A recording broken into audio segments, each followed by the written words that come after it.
This morning I'm just see my thermostat and the screen was off, completely blank.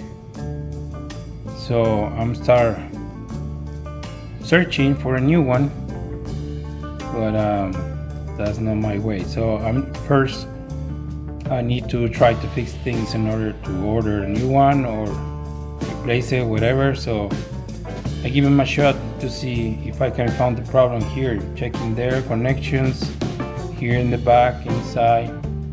So I end up opening it up and I want to tell you what I found out. Okay? Well, the first thing I did in the troubleshooting process, just to check the voltage here before to go to the attic and open the unit and blah blah. So you must check terminal C and R for voltage. 24, supposed to be 24, was no load, also blah blah blah blah blah blah. So end up that you gonna read in your multimeter probably 27, 29, but you must have 20 voltage there, 20 to 24 volts. Regardless of the color code, some people change the blue for the white and so on. So be careful with that. So so far, if we follow standard, C and R as your 24 volt supply. So I check it and it's there. I have my 24 volts, so no problem. I check in here in my pins from left to right, follow the same order from top to bottom. So the second pin and the third pin from left to right must be your 24 volts. So I checked that one and the voltage was there.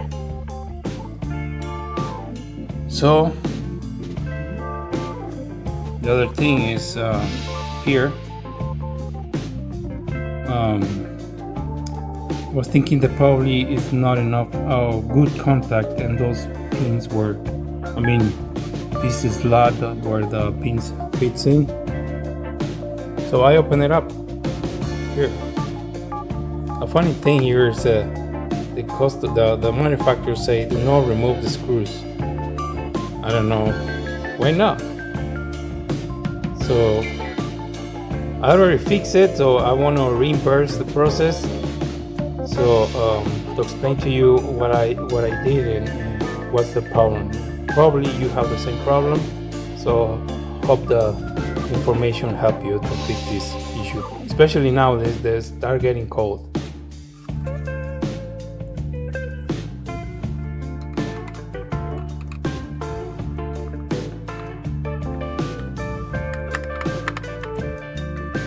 Do not remove the screw.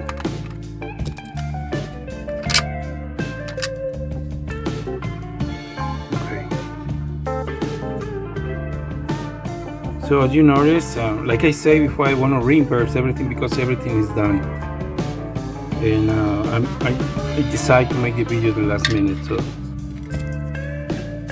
So I have a tape here to keep this board in place while you put the cover. To keep that one in place when you put the cover back, because I want to show you something. So I want to remove this piece of tape. It's a clear tape, regular one.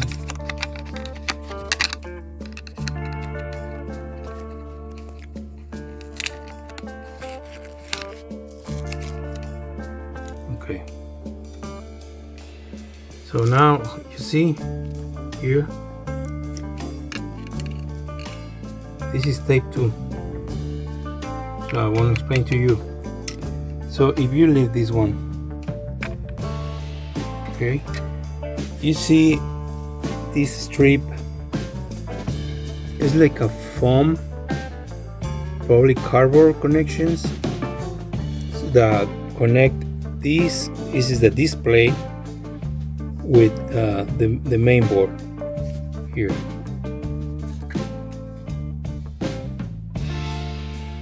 So after I was playing and mess around with this thing, an instant, like I said before, I was thinking that probably this slot has a fault connection. It was not long enough the pins anymore, because probably during the years I was taking this off and in and out, because it's similar problems. So after I put it back, then somehow it started working again and that. So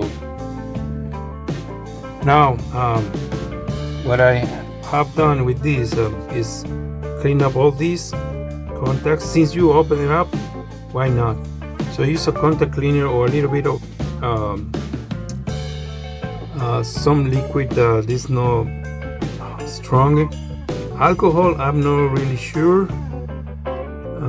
because of previous experience, alcohol wipe up all these little cardboard contacts thing or material thing here. So I use contact cleaner, and probably just by using a regular cotton remove the dust or whatever. So clean up all these points here, these 4, and this one here, same one here,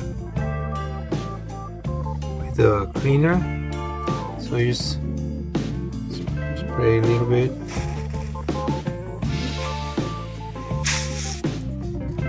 and whip it.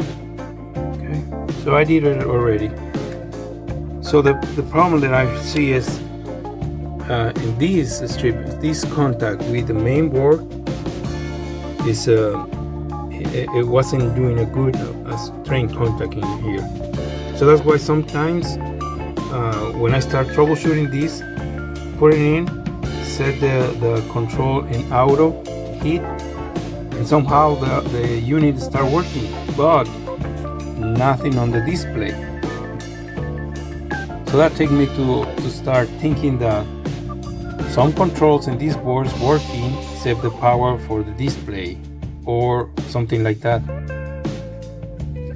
So after I clean up everything and put it back in, without this cover, I install it in the wall, and boom, we bright out. Okay. So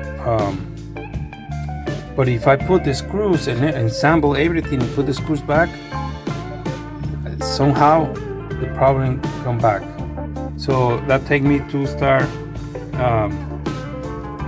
thinking that probably is a bad contact between the board and this strip after you put the screws.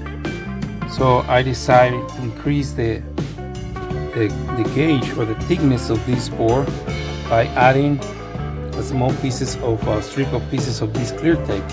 In my case, I add 3 over the layer, one after the other one, 1, 2, 3 pieces. So I increase a little bit of thickness of this. So in order for this plastic clamp or whatever you call it, apply a little bit more pressure when you sticking this thing in. So when you clean up everything, adding these pieces of tape here, put this one straight, almost vertical. Don't slide it, because you're gonna push this strip or rubber thing, and probably you're gonna have the same problem and you're never gonna end up. So the best thing to do is almost vertical, and then start fitting this one in the side,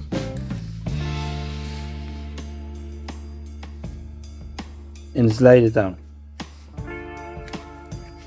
Okay, so I have my camera in one hand, so it's gonna be a little bit of problem for me. So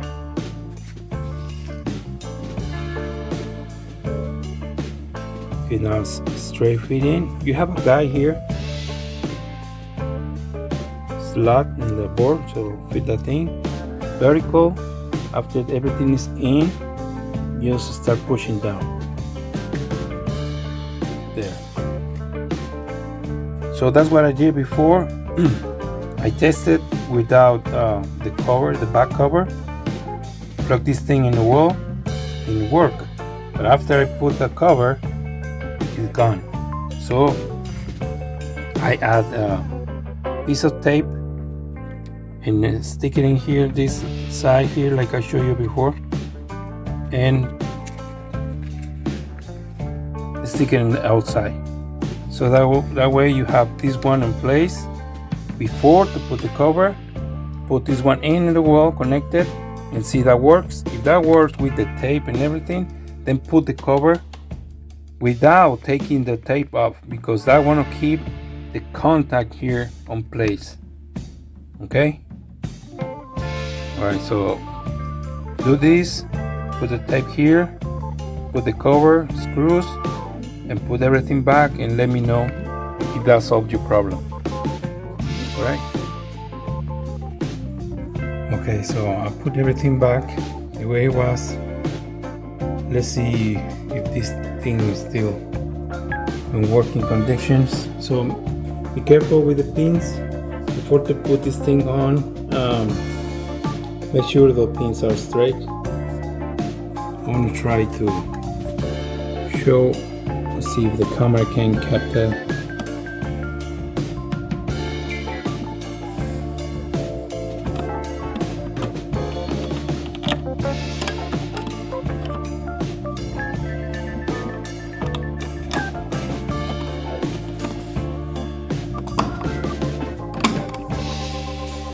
There it is. It was in heat and it started working again, because I took it off and de-assembled to show you guys how I fix this problem.